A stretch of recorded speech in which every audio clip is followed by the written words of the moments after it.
Being a man with a sub-5 level of attractiveness poses significant challenges in life, especially in Western societies where physical appearance carries more weight than in some third-world countries, where survival is a more pressing concern. The term sub-5 is used here specifically for males, as the dynamics differ for females. Unlike sub-5 women who still enjoy numerous dating options and support from various feminine groups, the situation for sub-5 men can be quite different. Determining whether you fall into the sub-5 category involves assessing your social interactions and how society generally treats you. Today, our focus will be on facial attractiveness, leaving the discussion of social interactions for a future video. A word of caution. If you struggle with severe self-image issues, body dysmorphia, or depression linked to frustration about your appearance, it might be best to skip this video. I want to avoid causing any additional harm. You've been warned. Without further ado, let's get started. Several factors play a crucial role in determining facial attractiveness, and in my opinion, one of the key aspects is youthfulness. This factor is quite self-explanatory. Moreover, the percentage of modification is significant. Being overweight can negatively impact attractiveness, despite messages from fat acceptance movements and media suggesting otherwise. It's essential to acknowledge this harsh truth. Now let's delve into the intricacies of facial attractiveness, starting with facial averageness. Averageness refers to the physical beauty resulting from averaging the facial features of a multitude of individuals of the same gender, roughly the same age, and similar ethnicity. I'll display a table on screen with measurements of various facial features and the preferred averages for African, Caucasian, and Asian ethnicities. However, it's important to note that while facial averageness is a contributing factor, it may not be a definitive measure of attractiveness. Your facial features may deviate from these averages and still be appealing, or, conversely, conforming strictly to them might not guarantee attractiveness. The harmony between your facial features plays a crucial role. To identify someone as sub-5, I focus on key features that significantly contribute to attractiveness. Let's take the eyes, for instance. Excessive upper eyelid exposure is considered a major flaw and can impact overall attractiveness. Let's also consider another significant flaw like severe upper eyelid exposure. If the rest of your facial features don't meet the standard, it's highly likely to categorize you as a sub-5. When analyzing, I assess the severity of the flaw first and then examine the rest of the face to identify any redeeming features that could potentially save it. Imagine you have 2 or 3 severe flaws in your eyes, such as excessive upper eyelid exposure, a pronounced negative canthal tilt, keep in mind, I specified severe, and a less than ideal angle with significant sclerosure, the showing of white under the iris. Even if there are some redeeming features elsewhere, the combination of these major flaws can significantly diminish your facial attractiveness, potentially placing you in the sub-5 category.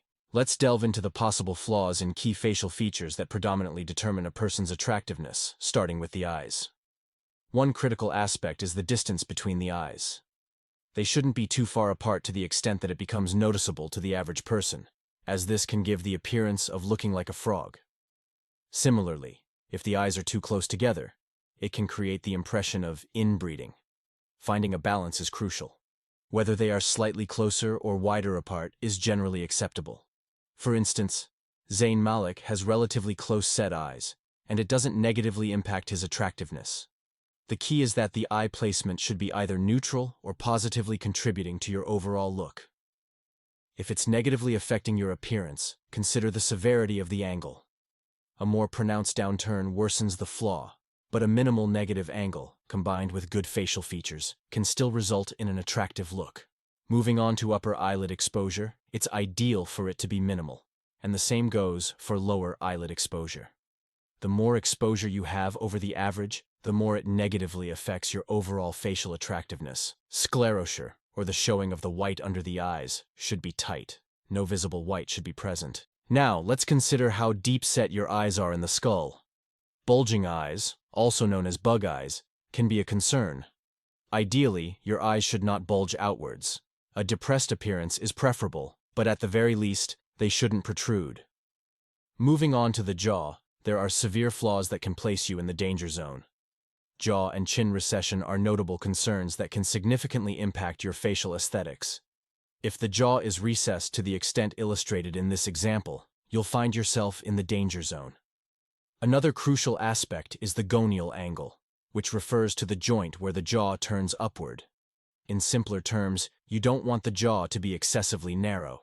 For men, a preferable width is at least average, if not wider. The gonial angle should ideally fall between 100 to 120 degrees. Anything beyond this range can make it appear too steep or too blocky. The chin-to-jaw ratio is also pivotal, ranging between 1 to 2 to 1 to 3 at maximum. Deviations beyond this range may result in an odd appearance. Furthermore, the ramus, which is the vertical part of the jaw, should not be too short.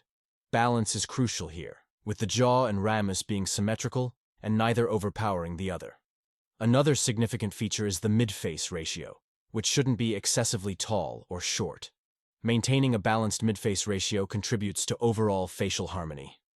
For men, hair is a crucial aspect, and it should be full.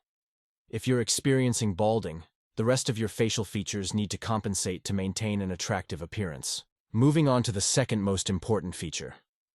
Let's begin with the nose. Having a slightly bigger or crooked nose alone won't categorize you as sub-5 unless there's a major deformity or it's excessively large, drawing all attention towards it.